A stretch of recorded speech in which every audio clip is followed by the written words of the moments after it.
Hi guys, ngayon tuturuan ko kayo ng simple magic.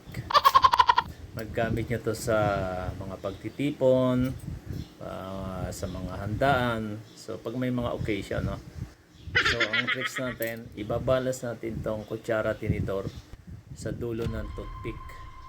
So ipapatong natin yung dulo ng toothpick dito. Then balance yung kutsara tinidor. So paano ba 'yon? So let's go.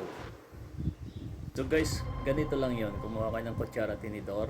Ganito ang gawin nyo. Saka isang toothpick. So ganito lang gawin nyo guys. Kita nyo? So ibabalance natin ang kutsara tinidor sa pamamagitan ng toothpick. So ilalagay nyo yung toothpick yan. Nakasingit siya, no? Okay. Kita nyo guys. Kita ba? Nasa dulo ng toothpick. Lagay natin sa baso. Okay. Balance yan, no? So, sana may natutunan kayo guys. Comment lang kayo kung may tanong kayo. Yan po ang ating simple tricks of the day.